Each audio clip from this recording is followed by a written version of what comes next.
Fridays are awesome. We're wrapping up the last week of February here on CNN Student News, and we won't see you again till next month. I'm Carl Azuz. First up, today is the deadline for Congress and the President to agree on funding for the U.S. Department of Homeland Security. This includes roughly 200,000 people, Border Patrol and Customs officers, Secret Service agents, TSA screeners at airports, plus their managers and administrators. Without funding, many of these people wouldn't get paid, at least not until the funding's restored. But they'll still be required to work for the safety of the country. So most Americans wouldn't immediately notice the effects of the shutdown. So what's the sticking point? Some Republican lawmakers say that funding the department is tied to President Obama's executive order on immigration. That was done last year without Congress's approval, and it allows millions of people who are in the U.S. illegally to stay and get work permits. The president wants that order to stand. Some lawmakers don't. Something's got to give if the Department of Homeland Security is to get funding by today's deadline. What is net neutrality? It has nothing to do with a volleyball or a tennis court. The net refers to the internet, something that's become as necessary as water and power for most of us. The neutrality part is about keeping the net the way it is today. It's a set of rules the FCC approved in 2010 to prevent speed traps on the information superhighway. In other words, speeding up access to some sites and slowing down access to others, or blocking certain sites entirely.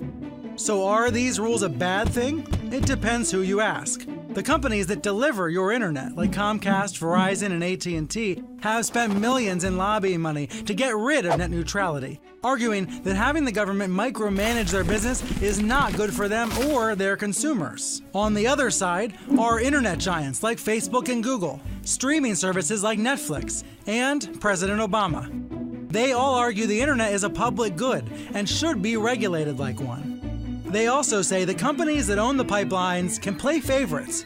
For example, a content provider like Netflix is in direct competition with Comcast, which owns NBC Universal and controls access to the internet for more than 20 million customers. You can imagine a scenario where NBC might want to speed up streams of its shows and slow down streams of its rival Netflix. Now, Netflix can afford to pay for a fast lane. They make $4 billion a year. But the next Netflix, some awesome startup, can't. Yesterday, the Federal Communications Commission, the FCC, voted 3-2 to expand government control over the internet in the U.S. And it says it's using that control to keep the internet as it is, to keep speeds and access to websites about even. The rules won't take effect until this summer. They can be challenged or reversed in court, and the next president could let them go. Supporters of the FCC decision say the internet will stay open and not have private gatekeepers control speeds. Opponents say this opens the door to more government rules on the internet in the future. From the eastern part of the Empire State to eastern Asia, it's time for the call of the roll. Center Reach, New York is located on Long Island. So is Dawnwood Middle School. It's where the Cougars are in class today. West Coast, just west of Portland. It's where we found Beaverton High School in Beaverton, Oregon. The Beavers are online.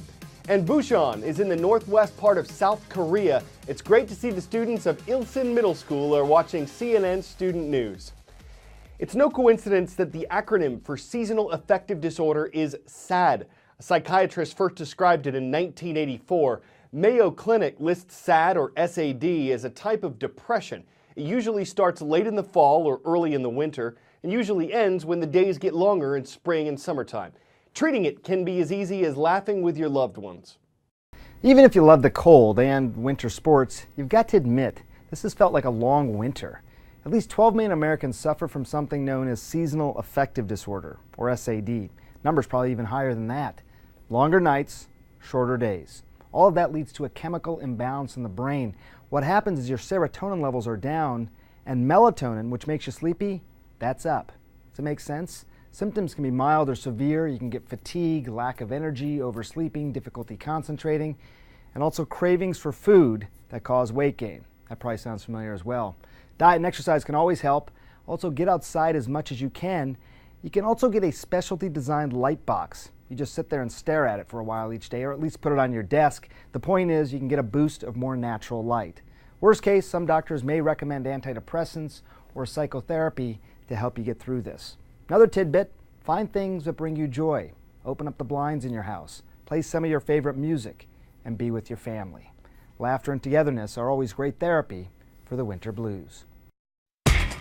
Time for the shout-out. Acapius, interrogatories, and prima facie would most likely be discussed in what setting? If you think you know it, shout it out. Is it a political debate, design studio, court case, or military plan? You've got 3 seconds. Go. These are all common legal terms, most likely to come up in court cases. That's your answer, and that's your shout-out. We've been exploring some U.S. legal terms and legal processes this year. How exactly is a jury chosen? That's answered on our January 30th show. What is the insanity defense? On our February 12th show. You can find these in our show archives at cnnstudentnews.com. Today, we're looking at the juvenile justice system in the U.S. Our entire juvenile justice system is based on this concept that neurologically and developmentally, children are different.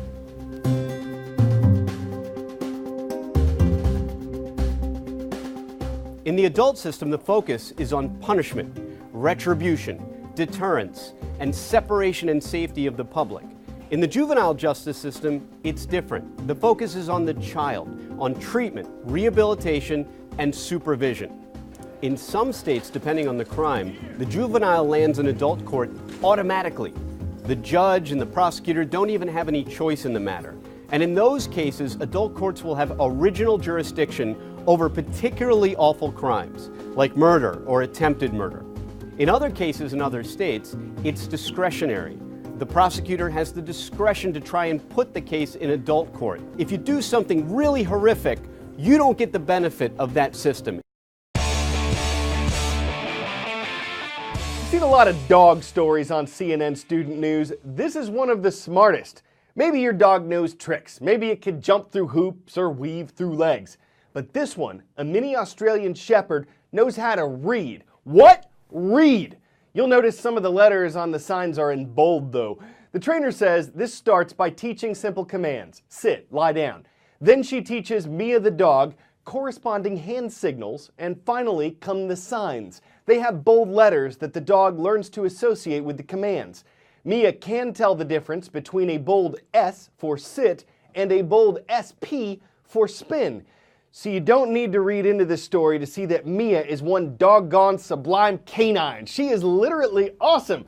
But could you teach these new tricks to an old dog like a Labrador Retriever, a Reedweiler, a Weimar Reader? It would certainly wow your friends. I'm Carl Azuz for CNN Student News. Hope you booked a great weekend and that you'll fetch another 10 minutes for us on Monday.